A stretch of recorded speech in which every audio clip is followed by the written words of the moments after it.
guys, so I wanted to show you my laundry room and I want to let you know that this is my laundry room that I have to deal with in this apartment. So I just kind of keep it covered with this. It's an old shower curtain and it's got a tension rod on the top, so when I need to work in here, excuse me, I just open up the curtain and kind of pull it aside like that. So that's what my closet looks like. I'm going to try to move you around so you can see stuff. See if I can do this where I am. Hope I don't make you guys dizzy. But anyway, this hanging, this bag, this is my washer. And I have this little kind of plastic rack here beside it. That's my little tiny apartment size washer. It's on a rack. And up there is the dryer. So, this little plastic rack thingy here that the laundry detergent is on is usually pretty good. I've got a few things stuck in there, but what I'd like to do is I'd like to get another one to stack on top of here. So I think that if I stacked it, that would give me double the space. I've got my garlic hanging in here because I really don't have any other place to keep it. It's dry in here, certainly, because of the dryer, and it warms up, but it's dark, and I don't want my garlic to sprout, so I think it can stay the freshest in here. I'm going to try to kind of give you guys another view. This here is a laundry, oop, it just fell. That's a laundry bag that I use for recycling, and I just hang it on that rack there. It really doesn't work, but I don't have another place for it, so I'm not sure what to do. This doesn't work for me. I've got my broom, I've got a rug sweeper, and I've got a mop in here, and I tried to do this pool noodle thing where you kind of cut slices in it and keep it in, and they're too heavy to keep in there, so it doesn't really hold them, so they end up sitting on the floor like that. And down here I've got my potatoes. These are my potatoes out of my garden, and I keep them in here. Same reason I just don't have another place, and it's dark in here, so I don't want them to sprout. Obviously, look at that mess. Isn't that awful? Can't believe I'm showing you guys this. It's an old fan that I use in the summer. There's a toolbox down there on the bottom, and that right there is a file holder where I keep all my paperwork, and I keep my vacuum cleaner in here. So guys, that's the mess that I'm dealing with. So like I said, my house isn't too bad, but wow, the laundry room needs a lot of work, and it's just a cubby, really. It's just a hole, you know, where people keep their washer and dryer. So that's what I would like to do. What I really super duper want to do is I want to make a shelf to fit in here. I want it to go like up high, to be quite high, because the ceilings are pretty high. I want it to go all the way to the top with just a few shelves on it so I could keep all this stuff and get it off the floor. It's such a specific size that I think I really think that I would have to make it my own. I really don't know. I'm not sure what to do to fix this, but I got to do it on a zero budget, so I just don't know what to do with it. But anyway, I'm going to start to clean it today. I'm going to at least put my paperwork away, and I don't know, maybe try to rearrange. I'm not really sure what I'm going to do, but anyway, I just want to show you guys what I'm dealing with for a laundry room. Hi everybody, Mary here from A Recreated Life, and today is day 22 of Flylady Cleaning and Organizing System. We're at 31 days getting ourselves out of chaos before the holidays. Excuse me, my timer just went off. So today is Tuesday, and Tuesday is Plan and Play Day. And don't forget, where our zone is in the bathroom. You saw my video before. So we're in the bathroom this week, and today I had to clean the trash can. Mine was really easy. I keep a bag in there, and it doesn't get dirty anyway, so it's just like new, really. I didn't have to do much. So I actually should have started on cleaning, but I really didn't. As you can see by my video before this, I showed you guys my laundry room. That's my big dilemma now. You know, after I shut the camera off, I kind of tossed some ideas around. I'm really trying to do this on a zero budget, and I thought some things I could do in my bathroom. And actually, that red shelf right there would fit in that bathroom closet perfectly. The shelves are adjustable, so it could give me a little bit. I hate to, because it's a beautiful shelf, and I love it right there. you know, it's really attractive, and I hate to kind of stick it in there where it's not seen and kind of holding, you know, just stuff, but I got to work with what I've got, and that's what I've got. So I'm going to do that. I may take my vacuum cleaner out and keep it in my closet here in the bedroom. We'll see. But I kind of did some brainstorming after I shut the camera off, and that's what I came up with. So if I do that, I will show you guys. I'll film it and I'll show you guys. After I shut the camera off, I took my that big laundry, it's actually a laundry bag that I have my recycling in. I took that big, excuse me, laundry bag, and I went to the recycling transfer station, and I also went to redeem the bottle redemption center and got rid of my bottles. So I had that less to deal with. I have a tote right here by my desk, and I think I don't want to, because that laundry bag is huge, and I fill that in about a month. I go about once a month to the recycle center, and it's not heavy, it's just full of bulky items, and this tub excuse me, will not hold as much as that laundry bag, but I just have to do it. I just can't find a decent place for that laundry bag. When it's full, it's huge, it's really bulky, and I don't really have room in there. So I'm gonna put this tote, I think I'm gonna keep my recycling in this tote, and I'll just have to go more frequently. But anyway, if I put that red shelf in there, I'm still gonna have to find something, and I'd like to get some kind of clamps or something that would clamp onto the wire shelving I have in there that you saw, that my dryer sits on, my washer and dryer on. I'd really like to find some kind of a clamp so that I could clamp my, I think they do sell those, but I don't know. I'm still thinking. Like I said, I'm trying to work with what I've got, so I'll look through my toolbox later on. But anyway, you guys, so today's plan and play day. We're in the bathroom. I did the, let's see, use the tub to fill the can with hot water and add small purse cleaner, let it soak. I really didn't even need to do that. So I did that today. But plan and play, let me just click on that. Yeah, so plan and play. She says on Tuesdays we take some time out to plan our week. And I looked at my calendar. I got a couple other work days scheduled. Some people called and I picked up their shifts. I did a little bit of menu planning. And I also tried to get something going for tonight and tomorrow night for something fun to do.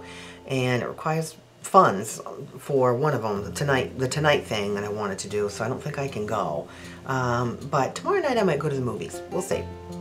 Okay, so she says things that we can plan on our plan and play day are things like menu planning, activity planning, date night and family fun time planning, like we could plan what we're going to do next weekend, wardrobe planning, checking prescriptions to see what needs to be refilled. I did. I don't have any that need to be refilled yet, and anything else you might need to plan. There are tons of things we can do to save ourselves time later. We also get to have lots of fun on Tuesdays. This is where the play part comes in. When our planning is finished, we get to play. My plan for today is I keep trying to get sat down and do some fun artwork. I told you last weekend that I had some of those stamps I wanted to try with my watercolor pencils, and I still haven't had a chance to do them. I've been busy. So I really want to get that. Once I get this video made, edited, and I start uploading to my computer, that'll take a couple hours. So I'm hoping, I'm hoping to get to play with my art, do some fun stuff. But I might film that too if I do. We'll see. We'll see how it comes out. But anyway, plan and play day today, guys. And so, what else is for today? Let's see. Bathroom, one extra room. Yeah, we got that. Okay, so did that one. So some of her emails for today. She talks a lot about calendars today, and I'm really glad that she does, because I mean, I've done videos before I even started this Flylady stuff. My day timer, man, I use that thing all the time. I'm in it all the time.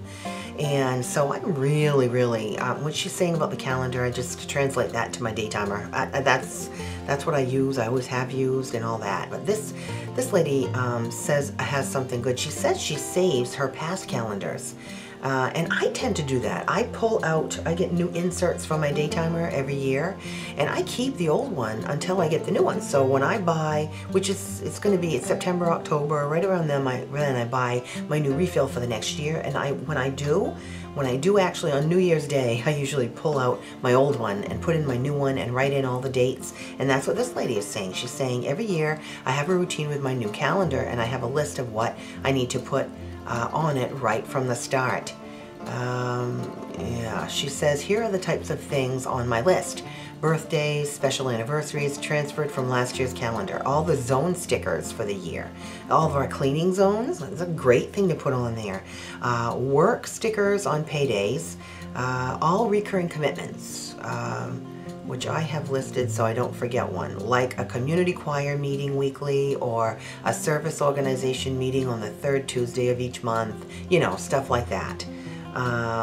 Her husband's work schedule, when school papers start flooding in, I add all those dates and use stickers like crazy. The stickers make it easy and colorful. But our calendar is not only a great planning tool keeping us organized and preventing double booking, it is also a great record for our year. I like to do that too.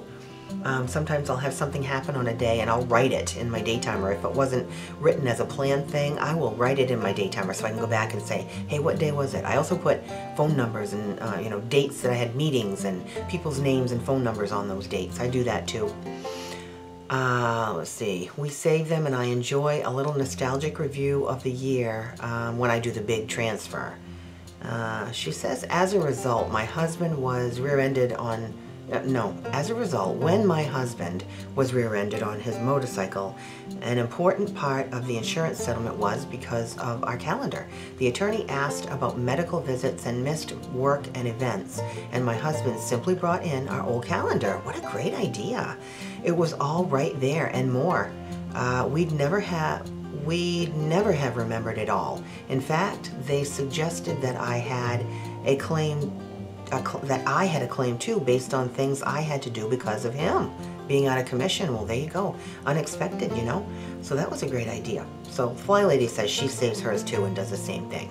So this is an Ask Flylady thing. So Flylady, somebody writes in, Flylady says this at first. This is going to be a little different Ask Flylady question.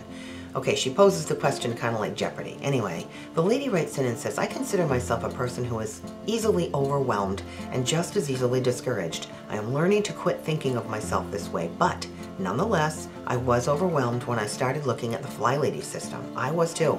I kind of still am a little bit, but it's all working out. Hotspots, zones, routines, control journals, assignments, it all just seemed too much. But once I started shining my sink, I just couldn't stop. So I sat here at my computer thinking, this all sounds so great, but it is too much for my brain to handle. Then today, I finally got it. Baby steps, she says. It's just what we're doing, you guys. See, I was trying to take baby steps in each area instead of taking the whole system one step at a time. So remember that, guys. Just one step at a time. Just do one little thing at a time. When my children learned to walk, they started by taking 1 or 2 steps and then falling on their bottoms. When I tried to take 5 or 6 baby steps all at one time, I pretty much fell on my bottom.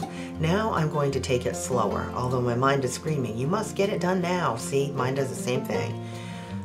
So for today, I've cleaned under my bed, shined my sink, and tied my shoes. There you go. That's all we really need to do. Let's see. This next one is her morning musings. You know how I love those, guys. I often quote Dr. Martin Luther King. Okay, this is Dr. Martin Luther King's quote. To take the first step in faith, you don't have to see the whole staircase. Just take the first step. I've actually heard that saying on the movie The Secret. I don't know if you guys know about that. But anyway, we get emails wanting us to adapt our messages for payroll people. She says payroll flybabies. What does that mean? Working people? Working people, guys, retired people, stay-at-home moms, work-at-home moms, single members, single parents, people with MS, children, and the list goes on. Could go on forever. Everyone is an individual. Each person believes that their situation is different, and therefore our messages are not geared toward them. I get pretty tough with them because I see their perfectionism rearing its ugly head. There we go again, that nasty P word. I need everything laid out in perfect order for me to see the whole picture before I can start. Well, this is what she says. Well, this is not only whining, but hogwash, as we say in the South. Here is where we paraphrase Dr. King. You don't have to see the top of the staircase to take the first step. Really good advice. Many of you are new members and already feel behind. I did. I felt that. If you haven't ever read the bottom of all of our messages, please take the time, okay? You are not behind. I don't want you to try to catch up. I just want you to jump in where you are. So don't try to do it all at once. We get questions that say, when do I start doing a home blessing hour? And should I be doing my zones yet? Now, listen very closely, she says. There's no timetable for this system. It can work no matter where you are. We all advance at our own pace. All we ask is that you do these things when you start. So number one, shine your sink. That means now, not next week or never. If you have not done this yet, then why are you even reading my message? This is your very first homework assignment. If you're going to ignore this, then go ahead and unsubscribe because you are not ready to try something different. It's pretty harsh words, but she's got a good point. We will still be here when you are willing to take the first baby step up the staircase to peace. I don't care if you can't see how shining your sink is going to help. How shining your sink is going to help clean up your messy house. Just quit thinking and start doing. There, that's such a big, that statement right there. I am a big time thinker. I rethink things over in my mind, like ridiculously. And then I don't actually do anything. So the actual doing things is really kind of difficult. And I'm sure there are people out there like me too. Let's see where I lost my place. Clean up your messy house. Just quit thinking about it and start doing. Step out in faith and do something for a change instead of arguing with the computer or your phone. You all got our welcome letter. That is if you bother to read them. 2, lay out your clothes for tomorrow. What is so tough about this? I put them on a hook in the bathroom or folded up on a shelf. This keeps you from procrastinating about what am I going to wear. Oh, that's so true. Number 3. Then, when you get up in the morning, get dressed all the way to shoes as soon as your feet hit the floor. Now this does not mean you can go make coffee first. When you get into the kitchen, I want you fully dressed, ready to greet your day and your shiny sink. The only other thing we ask you to, that's number 4, is the only other thing we ask you to do is declutter for 15 minutes a day. Yes. We can do anything for 15 minutes. We have lots of fun ways to do this. 27 fling boogie, hot spot fire prevention, or just set a timer and start gathering up the junk mail and trash. This is not rocket science. Did you know that you can do anything for 15 minutes? Oh, you don't have 15 minutes. Yes, you do, if you break it down into 5-minute segments. Keep in mind that you cannot organize clutter. All you can do is get rid of it. So start flinging it. Oh, I'm such a believer of that, I'm telling you. I've tried, like I said, to help people and they have so much junk and they won't get rid of it. These are your only requirements when you join our little cyber family. As you start building your routines upon this foundation, you will be taking one step at a time toward the peace that we have found. You don't have to see the top of the staircase to take the first step. Follow our lead and you will be flying before you know it. Oh, and quit jumping 3 steps at a time. It took me 9 months to establish a full routine. I can see that. Yeah, I can see that happening for me. I could, you know, when I did my control journal today, I'm working on the menu plan and the pantry list. And their pantry list is quite different from mine, but I'm kind of, I can see where, you know, over time I can see that it would, if I just think about it, when I run out of something, oh, is that on my pantry list? You know, go put it on your pantry list. And my plan for that is to write it right now, add to for the next few months, and then when I feel I've gotten a good handle on it, I'm going to put it in a Word document, print it out, and laminate it. Okay, so anyway, start building your routines upon this foundation. You will be taking one step at a time toward the peace you have found. You don't have to say, okay, follow our lead and you will be flying before you know it. Oh, and quit jumping, okay. Your routines are always evolving too. Get a binder, notebook, and write out a simple routine for your before bedtime and another simple one for a morning. Use a pencil. That's a good, I did not, but I see what she says. Use a pencil. Put it in a sheet protector. As your routines grow, you will be building your control journal 1 sheet at a time. Do not obsess, okay? So take these baby steps, she says, up that little staircase. It is so peaceful at the top. With each step, you will be sprouting your wings. I have to say, today I feel pretty doggone peaceful. You know, and what, we're 22 days in, I think it is, so this is starting to take effect. I can feel it. I feel a little bit more relaxed about things today, I have to say. Okay, so it's another calendar video. I like this one here.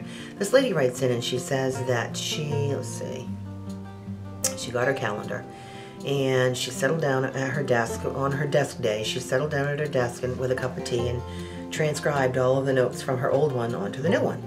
She says this is a good part. Then I dug out all of the information on my children's co-op classes, they're homeschooled, and plugged those in all the way through May of next year. I sculpted time for our do-it-yourself classes, made note of all of her husband's work irregularities, and then she picked up the phone. She said, this is the best part. She said, I now have appointments for a haircut, teeth cleaning, vision exam, and physical for me. Oh, the peace of mind. She made all of her appointments for the whole year in one fell swoop. The school year is mapped out and time for mom care has been reserved. I know what days to smile and say, I'm sorry, but we're already booked on that day when folks come knocking. Deadlines for sending in payments, reservations are clearly marked. My autistic daughter hates surprises, even good ones, so the calendar has a calming effect on her. Better than any medicine. Her husband is visibly more relaxed. You know, that's the second time I've heard people writing in saying their husbands liked this cleaning system. Because you know what? It's so laid out. It's so laid out that everybody in the house knows exactly what you're doing on exactly what day. And they're really liking it. Family members are really liking it. But the best part about getting her calendar is the deep, restful sleep that happens when all the anxiety is gone. In years past, the fretting over, getting it all done, and the yelling of, what do you mean you forgot, left me burnt out before the season even got underway. So there you go, guys. This is fantastic. I love her idea of making the appointments. I think I have a sister that does that. She makes all of her hair appointments for the whole year at the beginning of the year. Isn't that fabulous? I really should do that. I'm seriously, now that I'm doing this, I really should do that. Okay, so anyway, the next one is September habit number 17. Our mornings running smoothly, she says. Somebody writes in to Flylady. I really want to say thank you for your help. She's a stay-at-home mom. She has a son 7 and a daughter 5 months, and the before bedtime routine saves me, she says. On school mornings, we are up at 5:30 because the son gets on the bus at 6:10. Wow, that's early for a little 7-year-old. When the son gets home from school, we do homework. Then he gets his book bag ready for school the next day and picks his clothes out for the next day. Isn't that great? She got him at 7 doing all of his little nighttime routines. I love that. I have husband's work clothes set out, so all he has to do is get up, shower, and get ready for work. Each night before I go to bed, I have my daughter's bottle fixed, so all I have to do is add water and feed her in the morning. This makes our mornings run so smoothly. She says she notices a big difference on nights when they don't have time to do the nighttime routine. It's a mess. So there you go, guys. There's organization at its best. So really, that's about it for today, guys. You know, one of my, like I said, my apartment's not that bad. I'm sure you guys are seeing that. It's really not that bad. I need a little bit of tweaking, which I'm doing, but that laundry room, that has been a thorn in my side since I've moved here, and it's been just over a year. So really haven't found anything good that kind of fits in there. So I'm going to try the shelf in there. Maybe today, maybe tomorrow. We'll see. I kind of want to get my playing done today. So maybe not. But anyway, today was quite a productive day. I did my plan and play day. I did my 15 minutes in the control journal. I did my 15 minutes declutter in the bathroom and laundry room and cleaned the trash can in the laundry. My menu's planned for the day. All of my morning routines are done. I'm getting ready to do my cooking dinner and my nighttime routine. And so, like I said, hopefully I've got time to do a little bit of artwork. So you guys, thanks for tuning in again today. Really appreciate it. I hope you guys are enjoying it. Day 22, we're doing really good. I cannot believe we only have 9 days left. It's just shocking to me. It seems like we just got started. So it's flying by, which is really a good thing. I guess what they say, time flies when you're having fun. I guess I must be having fun, guys. Well, thanks, guys. Thanks again. Please like, share, and subscribe if you haven't already. And comment below. Let me know what you guys are going through, what you're thinking, what you're feeling. I really would love to hear from you. Okay, guys, thanks so much, and I will see you tomorrow.